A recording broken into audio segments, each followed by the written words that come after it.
What's up mga idol? Yun.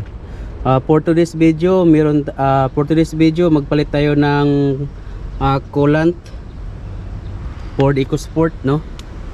Magpalit tayo ng coolant kasi yung coolant ni sir kailangan ng palitan. Kailangan ng palitan ng coolant ni sir. So tara, samahan niyo ako mga idol. Ito lang pagkuhan mga idol, oh. Itong sa lower hose. Tapos niyan, ganoon mo lang siya. Oh, dandahan lang.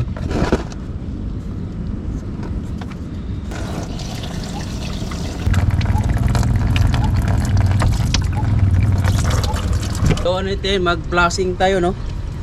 Mag-flushing tayo. Itong nilagay ko coolant, ano to siya, mineral.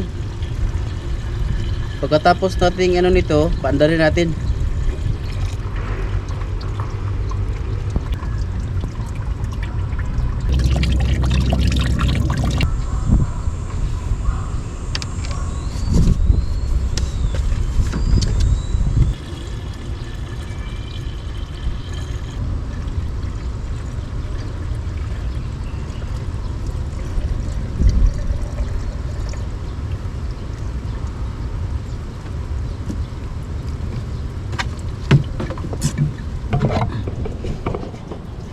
Lumabas na yung ano niya mga idol, oh.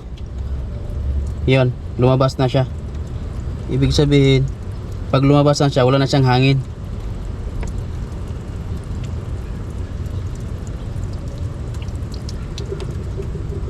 Yan. Ganoon lang siya. Pag lumabas na yan siya, ibig sabihin wala na siyang hangin.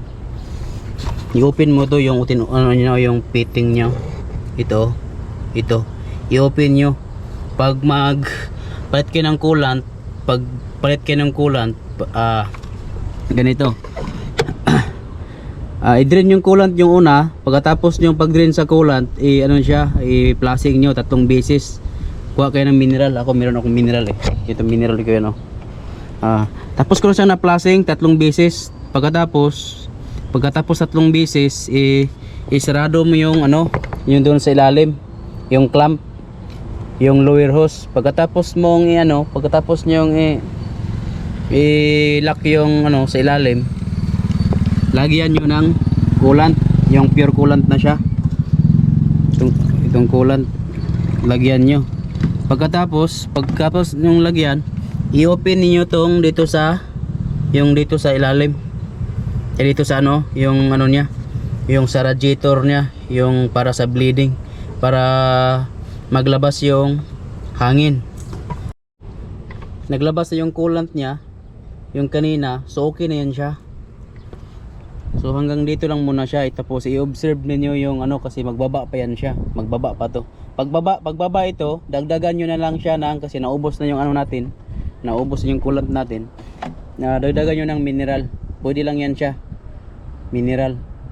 So ngayon, natapos ko na siya na bleeding, wala na siyang hangin kasi naglabas na, solid na yung lumalabas na coolant.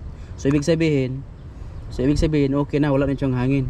Observe niyo na lang na magbaba ito siya. Pagbaba, okay na yun. So kung maghigpit kayo nito mga idol, tip ko lang, no. Kasi minsan yung yung ibang mga customer, ganun lang siya, ganun lang. Hindi pa yan siya, meron pa yan siya. Dapat isagad nyo talaga. Tingnan, pag magtunog siya, yun, okay na yun siya. Kagaya nito. Yan, na siya. Meron pa siyang magtunog, yun na yun. Para lock talaga. Kasi pag hindi yan malak, merong breather dito, dumadaan dito, parang may butas dito na pag hindi, ang purpose noon, pag mag-overheat na siya, dito siya lumalabas yung coolant. So ngayon, ihigpitan natin siya, ganun lang siya, i-click ko. Yun, okay na yun. Ganun lang, tip ko lang yun. So ngayon is tapos natin nagpalit ng coolant. Pandarin natin. Sure ako na magbaba to siya. Dagdagan nyo ng coolant na tubig. So dahil Dahil wala sa akin yung susi, nandun sa tropa ko eh, hindi niya nadala niya kanina. So hindi ko na to mapaandar. Hanggang dito lang mga idol. Salamat sa panonood mga idol, no. Sana marami akong natulungan. Ford EcoSport 1.5. Yun. Sana marami akong natulungan, no. It's me, G4 TV. Yo, what's up?